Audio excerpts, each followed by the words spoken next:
Bom, boa noite, galera. Tudo bem? Tudo certo? Bom, vamos para mais uma aula de Geografia Geral, né? Dando continuidade à Geografia Agrária. Agora a gente vai dar continuidade onde a gente havia parado, correto? E onde a gente havia parado era o tópico de agricultura, uma técnica.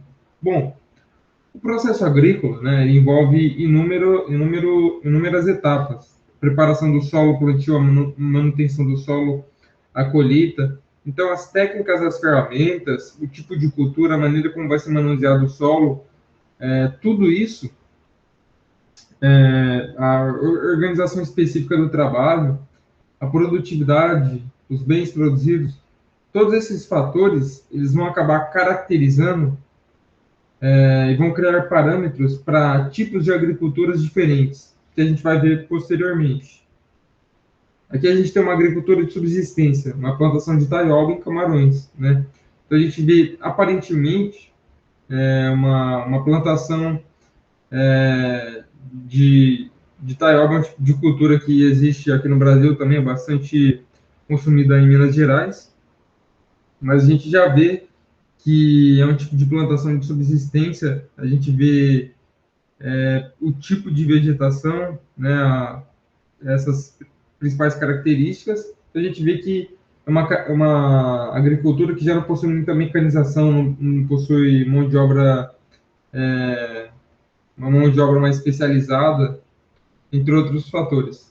Já que a gente tem uma agricultura comercial mecanizada, uma plantação de trigo no Canadá. Então a gente vê, obviamente, que é uma agricultura que possui entre uma de suas características a questão intensiva, né? Uma produtividade maior. Bom, vamos falar um pouquinho então sobre forças produtivas. As técnicas, os instrumentos, o conhecimento, né? A pesquisa científica que vai ser realizada em determinado tipo de atividade econômica, no caso essa que a gente está estudando, a agricultura, tudo isso caracteriza as forças produtivas. A gente não pode olhar simplesmente para um tipo de agricultura e falar que ela é mais desenvolvida ou menos desenvolvida, porque os objetivos muitas vezes são objetivos distintos, né? A gente tem muitas vezes uma agricultura que muitas vezes ela é caracterizada principalmente por ser uma agricultura que agride menos o meio ambiente, gera menos impactos ambientais danosos para o meio ambiente. É uma agricultura que visa muito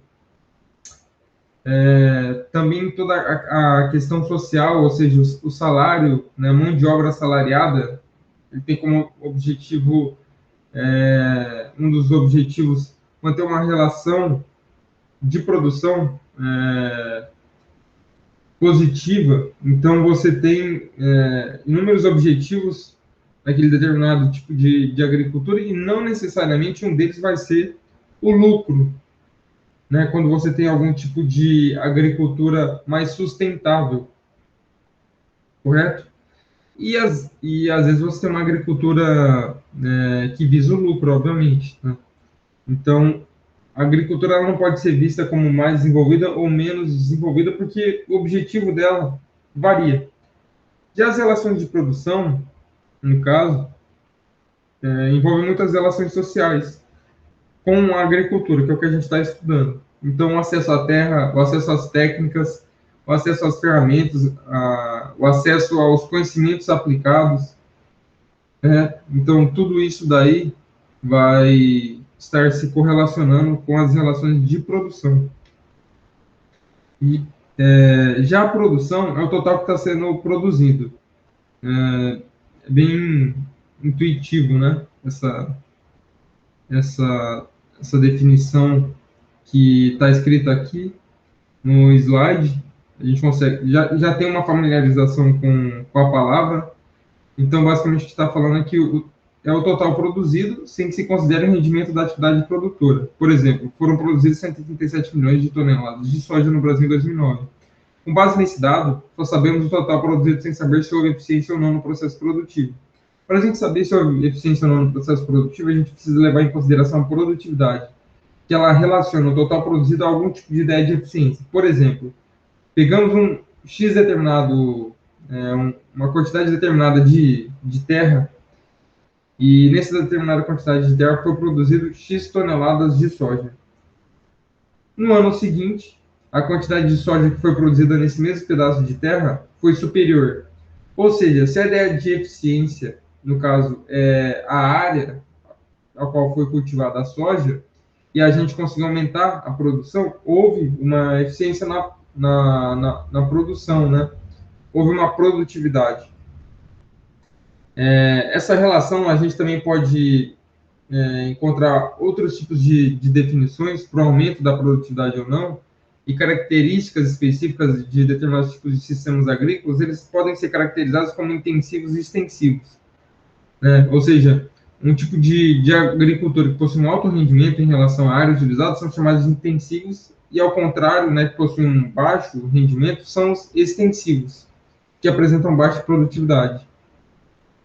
Aqui a gente tem uma tabelinha só para fazer algumas caracterizações, colocar aqui algumas características específicas, tá? Mas foi basicamente o que eu falei, eu não vou ler essa tabela, mas vocês podem depois estudar ela, e a gente vai ver basicamente tudo que está escrito nela nos próximos slides também. Dentre os vários tipos de agricultura, a gente tem a agricultura itinerante. Ela é caracterizada por ter técnicas mais tradicionais, como a coivara, que é a queima da mata, né? Você vai fazer a limpeza do solo, queimando a vegetação e a mata que ali existe, para posteriormente fazer o cultivo. Quando esse tipo de técnica é aplicada, os nutrientes presentes ali na mata, naquela determinada vegetação, ele é transferido para o solo. Existe sim um ganho imediato de aumento de eficiência de produção, mas isso é somente no curto prazo. No médio e longo prazo, esse tipo de técnica ela é danosa para o solo, porque ela destrói não só os micro-organismos, como ela afeta outras coisas.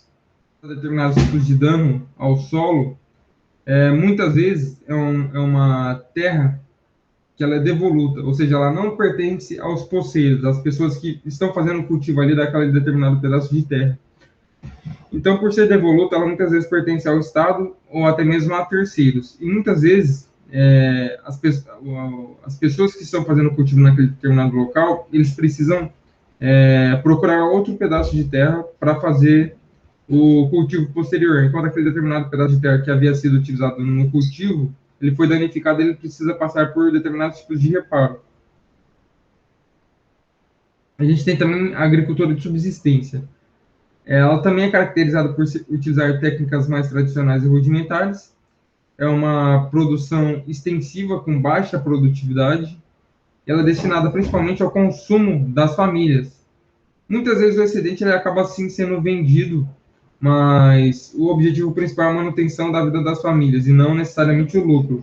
E o que acaba excedendo, muitas vezes é vendido ao mercado local, né? Ou à feira local. Não é caracterizado por uma mão de obra familiar, porque ele se baseia em uma organização familiar, perdão, ele não é caracterizado por uma mão de obra assalariada, por se basear em uma organização familiar, os próprios trabalhadores, eles pertencem à mesma família. Então, você não tem ali uma mão de obra assalariada. Ele é mais comum em regiões isoladas de países pobres. E a gente tem a agricultura camponesa. A agricultura camponesa ela também é caracterizada por ser uma mão de obra familiar, não assalariada, mas o objetivo principal não é a subsistência, tá? E sim eles pegam parte do que foi produzido para fazer para vender. Muitas vezes naquela própria localidade, no município próximo, em alguma feira municipal, para abastecer o próprio mercado interno daquela determinada região. É caracterizado por ser realizado em pequenas propriedades, com alguns tipos de parceria, até mesmo um arrendamento da terra. A produção de alimentos, né, ela varia bastante. A gente tem aqui alguma tabela que mostra o produto originado da agricultura camponesa no Brasil, um percentual do total produzido. Então, a gente tem a mandioca, que disparada, 87% é produzido pela agricultura camponesa no Brasil, depois o feijão, a criação de suínos, o leite, aves, milho, café, arroz, bovinos, trigo e soja. Se a gente parar para analisar, soja, grande parte da soja, a gente já tem conhecimento que ela não é produzida em uma agricultura camponesa, né? Ela possui uma alta tecnologia justamente porque ela acaba sendo produzida pelo agronegócio, né? Então, ela tem uma grande tecnologia que acaba sendo empregada, existe um investimento maciço nesse tipo de cultura. Então, obviamente, a soja ali, ela, por um percentual muito baixo, vai ser proveniente da agricultura camponesa. A agricultura de jardinagem é um tipo de agricultura, um sistema agrícola muito presente em países do Sudeste Asiático, como a China e a própria Indonésia. Dentre as várias características, uma delas é a mão de obra que é assalariada, mas possui um salário baixo. Eles precisam de uma grande quantidade de mão de obra.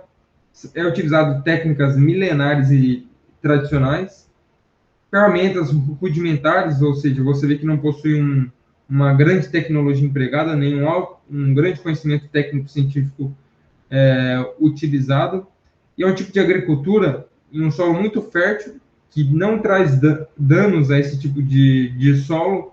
Muitas vezes é um solo alagado, possui uma umidade muito alta, e ele muitas vezes é utilizado para fazer o cultivo do arroz, uma cultura que é muito utilizada naquele determinado tipo de técnica, que é a agricultura de jardinagem. Já o plantation, ele é um tipo de sistema agrícola também. Ele teve sua origem na colonização das Américas, então ele é muito comum ainda na América do Sul, assim como no Brasil. Aqui no Brasil, ele foi empregado principalmente na produção da cana-de-açúcar no Nordeste, com destino à exportação para metrópole, que era Portugal. Naquela época, a mão de obra era escrava, mas não mudou muita coisa desse período, né, de colonização para hoje em dia. A mão de obra, evidentemente, mudou, é uma mão de obra assalariada, mas ela possui um baixo custo.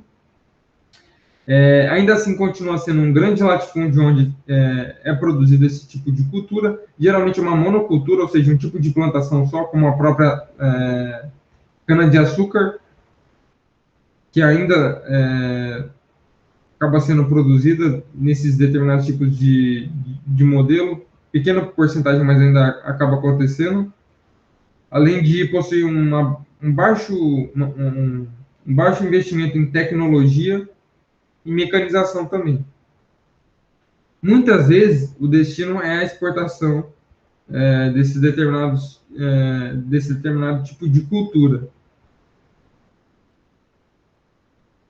E a gente tem também sistemas coletivistas. Esse tipo de sistema, ele não é muito comum no mundo, hoje em dia, principalmente no Brasil. Esse tipo de sistema ele era muito empregado, antigamente, em países que eram países socialistas, como a URSS e a China, ou seja, onde a economia de mercado não era uma economia de mercado, isso é uma economia planificada, ou seja, que era gerida, dirigida por um governo central, que era o próprio Estado, na China, o governo chinês, na URSS, o governo soviético. Então, isso era muito comum em países socialistas. Aconteceu também no caso de Israel, que era um país capitalista, sempre foi um país capitalista, aliás, de implantar esse tipo de sistema coletivista. Em Israel era chamado de kibbutz, e ele aconteceu justamente por causa do movimento sionista, né, que é um projeto de criar um país para os judeus, que influenciou muito em várias tomadas de decisões em Israel, que não deu muito certo também em Israel, tá? Mas é um sistema que ainda existe, mas com muito menos frequência do que antigamente. E basicamente ele consiste em grandes porções de terra que eram controladas pelo Estado, empregava uma grande quantidade de mão de obra. No caso, esse tipo de sistema, né, a tecnologia que era empregada, o conhecimento técnico que era aplicado e o tipo de cultura que era cultivado, o Estado que decidia como isso iria funcionar, ou seja, se ia ter uma alta produtividade ou baixa produtividade, as relações de produção e a força produtiva, tudo isso daí dependia exclusivamente do Estado, já que era dirigido pelo próprio Estado. Já a agricultura capitalista moderna, ela se baseia em um alto grau de capitalização, ou seja, um grande investimento é destinado para esse tipo de agricultura, é uma organização empresarial e ela também é voltada para o agronegócio. Aqui no Brasil a gente conhece muito bem como ela é feita, né, principalmente porque a gente mora, quem mora aqui na região próxima à Rosana, vê bastante isso subindo ali para o Mato Grosso do Sul e Mato Grosso, e ela é caracterizada também por uma grande quantidade de uma agricultura intensa, né, intensiva, ou seja, ela possui uma produtividade muito alta, se comparada com outros tipos de agricultura, um investimento alto em mecanização e biotecnologia também.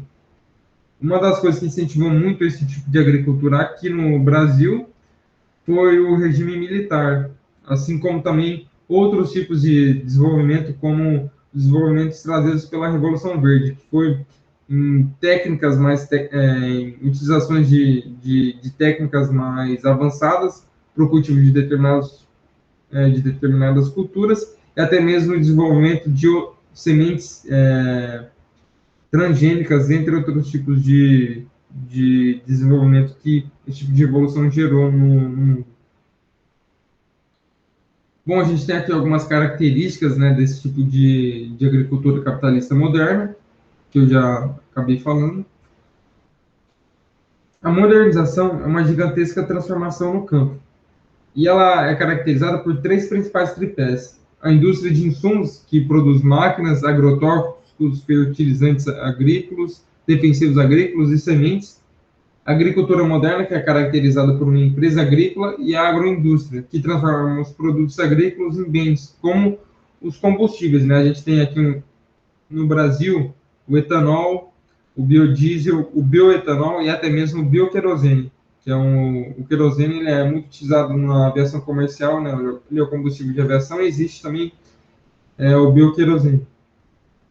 Então, no Brasil, a gente é um dos países que utilizam muito, né, o etanol e o biodiesel como combustíveis, que são combustíveis que acabam sendo, eles não são derivados de combustível, não são combustíveis fósseis, né? Então, você tem